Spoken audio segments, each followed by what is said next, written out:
Première vidéo sur le calcul littéral et plus exactement sur la distributivité et dans un cas déjà relativement bien avancé, à savoir cette égalité-là, dans laquelle va se trouver d'une part une parenthèse au carré, donc ce qui représente déjà une première difficulté, d'autre part il y a des moins et des plus, donc il va falloir jouer avec les signes, et enfin il y a deux parties, il y a cette partie-là et cette partie-là, ce qui fait que ce n'est pas juste deux parenthèses qu'il faut développer, c'est carrément deux paquets, il va donc falloir après les réduire. Donc c'est déjà un relativement bon niveau, ce n'est pas le niveau le plus élevé attendu en troisième, mais c'est déjà pas mal. Et cette vidéo-là me sera utile pour la suite où je ferai la même expression avec cette fois-ci un moins qui représente encore une difficulté supplémentaire. Donc je vous recommande vraiment de regarder cette vidéo-là avant d'entamer l'autre vidéo.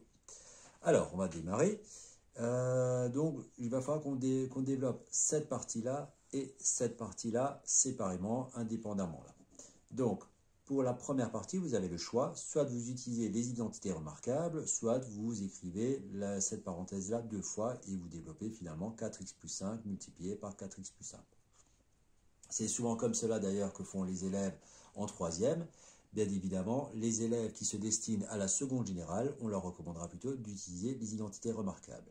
Donc je vais d'abord faire la méthode avec la double distributivité, donc ce 4x plus 5 qui se trouve au carré, ça signifie rien d'autre que 4x plus 5 facteur de lui-même, c'est-à-dire 4x plus 5. Un nombre au carré, c'est le nombre fois lui-même, une parenthèse qui est au carré, c'est la parenthèse multipliée par elle-même.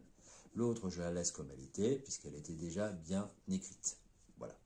Donc une fois que j'ai fait ceci, je vais pouvoir faire la double distributivité, c'est-à-dire je vais faire 4x fois 4x, 4x fois 5, 5 fois 4x, 5 fois 5.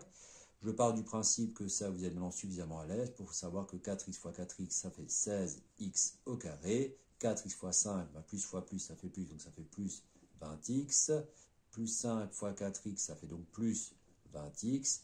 Et 5 fois 5, ça fait plus 25. Donc cette partie-là ne présente aucune difficulté. Là entre, il y a un plus, ce qui veut donc dire que je vais simplement ajouter mes 4 flèches qui correspondent ici à cette double distributivité-là. Donc 3x fois 2x fois plus, ça fait plus, donc ça fait ici plus 6x.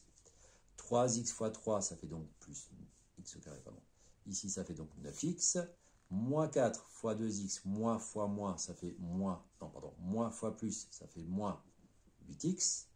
Et moins fois plus, ça fait moins, donc moins 12. Donc là, j'ai fait mes deux doubles distributivités. Là, je n'ai pas dessiné les flèches. Ensuite, il va falloir rassembler, réduire tout cela. Donc, on va mettre ensemble tout ce qui est de la même famille et on va aussi déjà les ordonner, c'est-à-dire que je vais commencer par les x au carré. Ensuite, je vais prendre les x et je vais finir par les nombres qui n'ont pas de x du tout. Alors, les x au carré, j'en ai combien?